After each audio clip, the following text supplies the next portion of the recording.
Кто там хотел задать вопрос? Как тебя зовут? Можно вопрос, да? Да. Вот смотрите, лет 15 назад там появился посторонний звук. Как тебя зовут? А? Зовут тебя как? Женя. Женя? Женя, посторонний звук? Да, и он на заднем фоне шумит постоянно, ну, процентов, наверное, 20-30 от всего шума. То есть, вплоть до того, что забраковали меня по звуку, типа я глухой, короче, а получилось так, что просто этот фон стоит, но он не фон, а вот красивый такой, мелодичный, как будто сверчки поют, и там арфы играют, как бы постоянно не повторяются.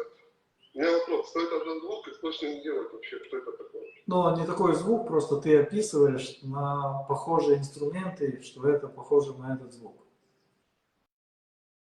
Но на самом деле это не как кузнечик, не как арфа играет. Я прав или нет? Да, это не похоже на них. Это Да, вот но ты хочешь это описать как-то словами, чтобы я понял. Да? Я уже понял, что это за звук, мне не надо описывать это. Это звук, обычный звук Вселенной. Гул такой. Пусть играют, ничего страшного. Ну, а можно на нем сосредотачиваться, как бы, вот особенно, ну, по утрам не очень, как бы, его слышно, да, когда вот рано встает, он, его поначалу бывает, что нет, и бывает сразу есть. А вот по вечерам он такой, особенно когда ложусь спать, и как бы я как в раю получается, то есть мысли немножко останавливаются, как бы там, и получается, что прям, ну, там, 30-50% звука, как бы, тишины нету, получается. Получается, вот, везде этот звук, он идет. Можно на нем как-то сосредотачиваться, именно отдыхать в нем? Но ты не можешь что-то делать специально. Ты не заметил, что ты специально не можешь этого сделать, перевести внимание именно на этот звук?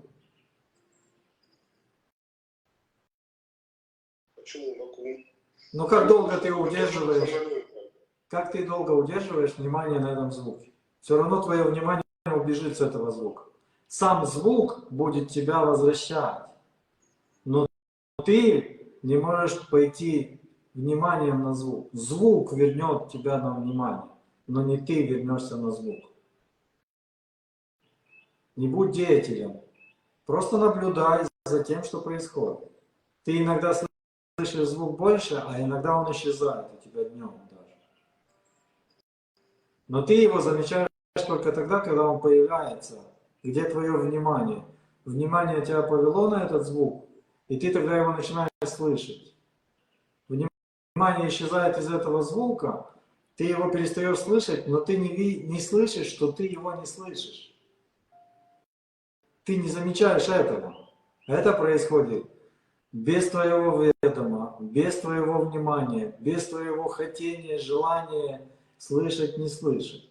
Попробуй его не слышать. Попробуй. Это точно так же, как и ты говоришь, что ты хочешь попробовать его слышать. Он когда хочет, приходит, он когда хочет, уходит. Не ты руководишь этим.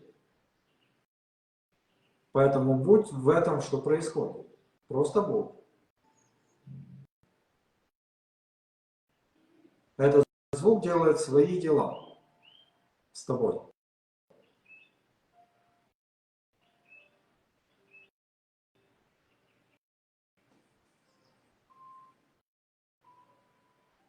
Отпусти деятеля, отпусти того, кто хочет управлять этим звуком. Уволь его. Скажи, все, мне не нужен ты. Пусть происходит все, что угодно.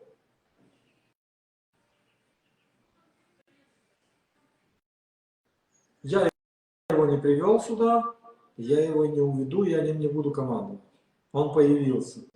Ты его привел сюда. Он сам появился. Сам появился. Вот, пусть будет. Все, он свое дело делает. Причем даже так, что включаешь музыку, включаешь на всю громкость, и все равно ты вдалеке его слышишь. Да потому что это Я вот это не понимаю. сама музыка в этом звуке, а ты хочешь звук заглушить музыкой. Сначала звук появился, а потом музыка какая-то появилась. Но ты его не слышал. Ты слышал все, что угодно, но не звук. А сейчас начал слышать звук. Скажи, слава Богу, Господи, что со мной случилось, этот звук появился. Многие убегают от этого звука, хотят избавиться. Так же, как и ты хотел избавиться. К врачам пошел. Как врачи могут услышать твой звук в ушах? Ты не можешь это объяснить одно? Смогут ли врачи услышать звук, который ты слышишь? Не могут. Но меня забраковали по слуху и выгнали с работы. Это потому что ты признался, что у тебя есть какой-то звук. Зачем ты признался? Я не признался, меня начали прослушивать, начали там, я был монтажником-высотником, а там требование, что 3 метра должен шепот слышать. Она бабушка стала шептать, а я слышу только этот гул еще, а бабушку не слышу.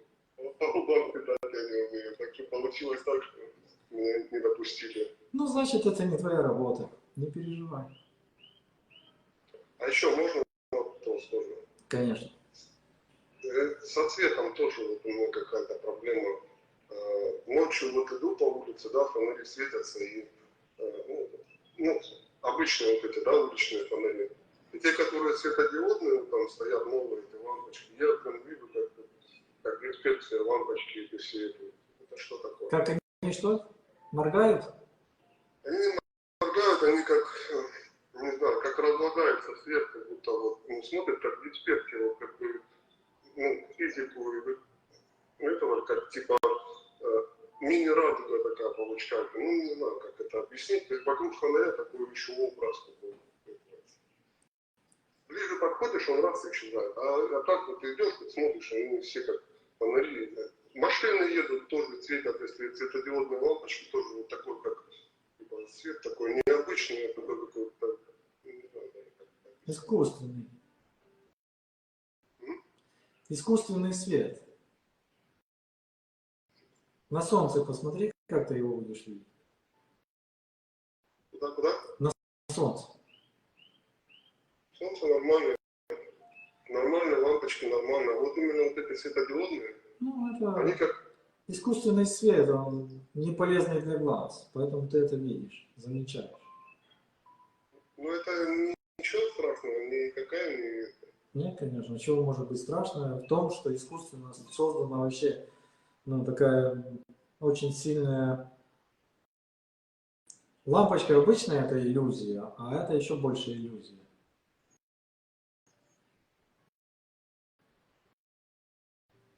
Просто лампочка обычная, она где-то ближе к Солнцу была создана, да? Похожая, желтый цвет. А это просто иллюзия. Иллюзия света. Иллюзия, как будто бы оно светит. Понял, спасибо. Не переживай, что с тобой что-то не так происходит.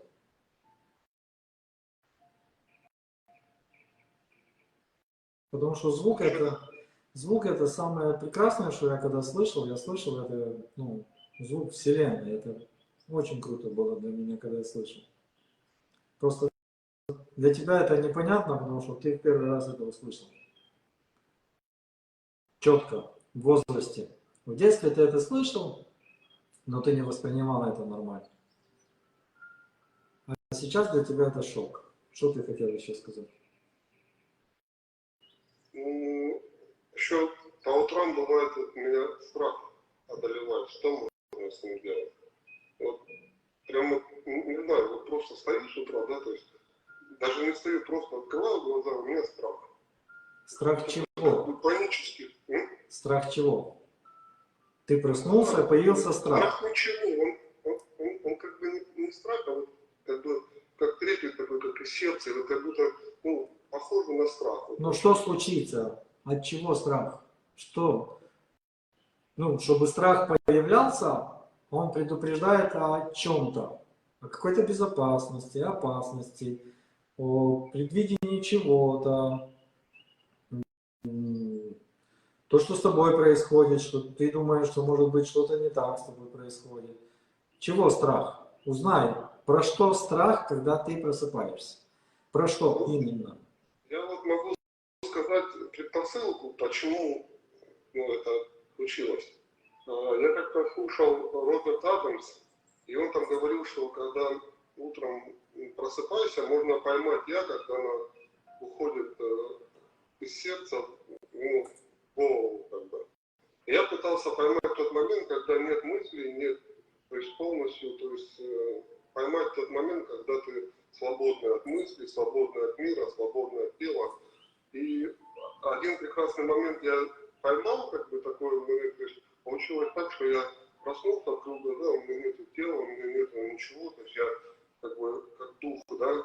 И все, и с этого момента вот началась такая, да, открывал глаза, и начинаю, ну, я так понимаю, что это ум, да, так, строит, как бы, чтобы я этого не делал. Я тебе сказал, что узнай, когда будешь просыпаться, узнай про страх. Что этот страх означает для тебя? Потому что то, что рассказывал Роберт Адамс, это еще до самого просыпания происходит. Не когда ты уже проснулся и почувствовал страх, это еще до того. Ты узнай просто про страх. О чем этот страх? Ты проснулся, еще не открыл глаза, и ты чувствуешь страх, сердце дребезжит, что-то еще у тебя, да, происходит.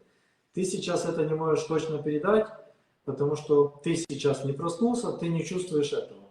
Это ты догадываешься о том состоянии, когда ты просыпаешься утром. Поэтому я тебе говорю, чтобы ты, когда проснешься, обнаружить, про что страх. Что тебя это беспокоит? Страх откуда приходит? Из-за чего? Вот когда ты узнаешь и скажешь мне, про что это было. Ну, я борюсь с ним так, я говорю, кому приходит этот страх? Начинаю смотреть на него, как бы, ну, чувствовать его сильнее. Кто чувствует страх? Кто чувствует страх? И кому приходит этот страх? Никому. Кто чувствует этот страх? В итоге получается, что он исчезает, и все. Так же точно, как и мысли. То есть появляются мысли, начинают, вот, допустим, ночью ложусь спать, да, то есть и мысли атакуют, не дают спать мне, да, то есть мысли, думать, начинаешь, кто это чувствует, кому это приходит, и таким образом они постепенно стихают, и засыпаешь. Так же и с этим. Я не знаю, насколько это. А как мне вот узнать, да, ну вот чувствую страх, что мне надо делать?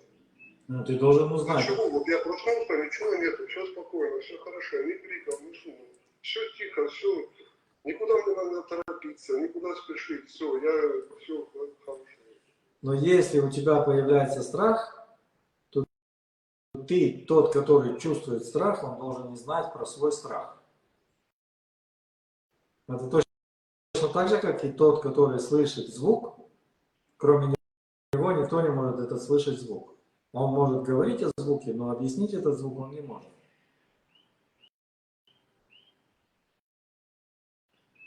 Но ты слышишь звук, но также ты чувствуешь страх, ты должен узнать, про что страх. Причину для этого. Да. Откуда он появился?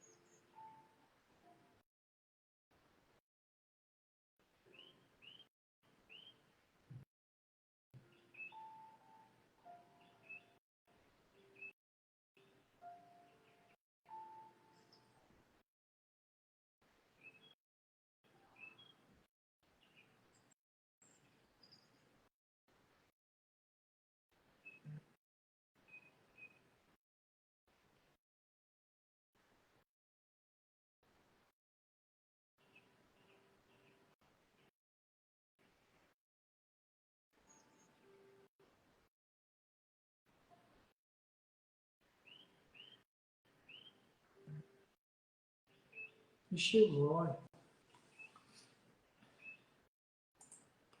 Это не, Спасибо. пожалуйста, это не сложно. На первый взгляд кажется сложно, но это не сложно.